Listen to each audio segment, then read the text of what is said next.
Durante el año 2023, casi 2.000 víctimas del conflicto armado se juntaron para construir la mejor reforma posible para actualizar la Ley de Víctimas y Restitución de Tierras.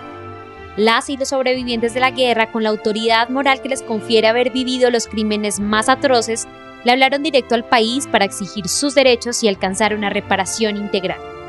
La Unidad para las Víctimas las congregó en encuentros en Barranquilla, Cali, Medellín, Bucaramanga, Quibdó, Ipiales, Villavicencio, Mocoa, Neiva y Bogotá, para que ellas mismas contaran cuáles eran los temas claves que debe considerar el Congreso a la hora de tramitar esa modificación que no da más espera. Del proyecto de reforma a la Ley de Víctimas, destaco que ha sido un proyecto que ha sido con las víctimas, para las víctimas y articulado desde los territorios. La asignación o el aumento de la asignación presupuestal para la ejecución y el desarrollo del restablecimiento de los derechos de los y de las víctimas del conflicto armado. Trata de resolver problemas, sobre todo como lo fiscal, frente al tema de corregir algunas debilidades en los temas de retornos y reubicaciones, en lo que tiene que ver también con temas sobre reparación integral y sobre todo en lo de indemnización. Realmente las víctimas tengan garantías de derechos en el territorio colombiano, donde haya asignación de presupuesto que pueda de esta manera, establecer acciones concretas para las víctimas en el país. Puntos importantes también como las amplitudes de los plazos para que las personas puedan hacer los procesos de declaración y que sigue respetando la participación de las víctimas de los diferentes territorios. Según cifras del Registro Único de Víctimas, cerca del 18% de la población colombiana es víctima del conflicto armado interno. Esto quiere decir que 2 de cada 10 colombianos han sufrido hechos victimizantes. Actualmente hay 9.593.356 víctimas registradas y si el conflicto no cesa, esta cifra seguirá creciendo. Nosotros nos sentimos representados en esa reforma porque dimos nuestros aportes, colocamos toda la información para que las asesoras técnicos en todo el proceso y la construcción de nuestros documentos que fortalecieron esas reformas que se presentaron ante el Congreso. Siento que es una reforma de las víctimas porque ha sido estructurada con nosotros, ha sido analizada con nosotros, ha recogido las voces de los territorios y las voces de los territorios de las víctimas en general. Siento que sí recoge mucho de los temas que las víctimas queremos abordar y que deben ser reformados. Con la voz de las víctimas como el centro de esta reforma, el proceso participativo inició en febrero de 2023 y continuó con las audiencias públicas convocadas por el Congreso de la República.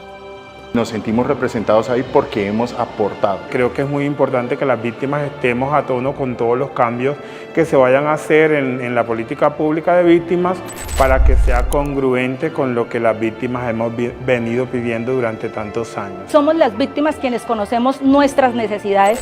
La ley fue creada para las víctimas y en función de que las víctimas tuvieran una mejor calidad de vida y una mejor reparación. Entonces, una reforma construida sin las víctimas no tendría sentido.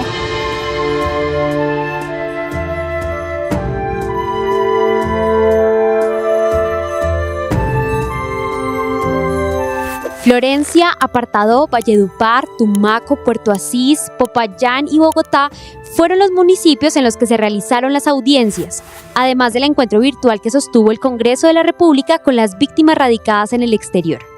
Estos espacios, los 12 foros preliminares y 20 mesas de discusión, constituyen, hasta la fecha, 39 encuentros que ha promovido y acompañado la Unidad para las Víctimas.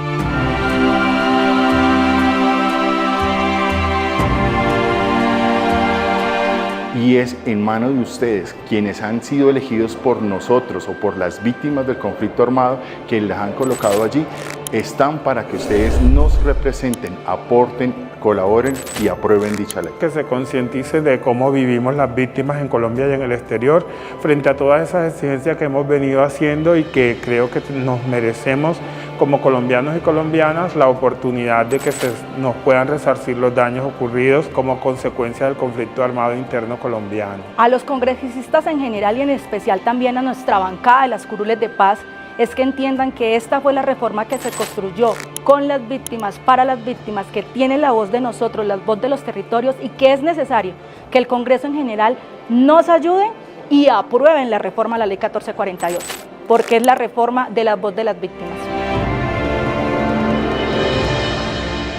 ¿Qué debe incluir la reforma que discuta el Congreso? Enfoque de soluciones duraderas. Se trata de una respuesta coordinada y articulada a nivel interinstitucional a través de estrategias y acciones destinadas a superar de manera definitiva y sostenible la situación de vulnerabilidad de las víctimas. Articulación con el acuerdo de paz.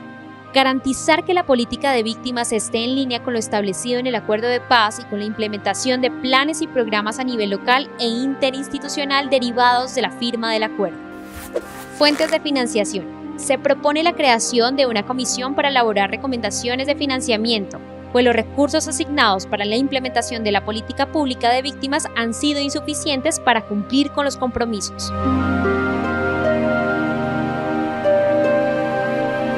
El proyecto de reforma ya se encuentra en curso en el Congreso, desde que fue radicado el pasado 23 de septiembre de 2023 junto con la Mesa Nacional de Víctimas. Este proceso es de las víctimas y el compromiso del Congreso debe ser escucharlas y tramitar sus peticiones en un momento clave para saldar la deuda con quienes han sobrevivido a los episodios más violentos de la historia reciente de Colombia.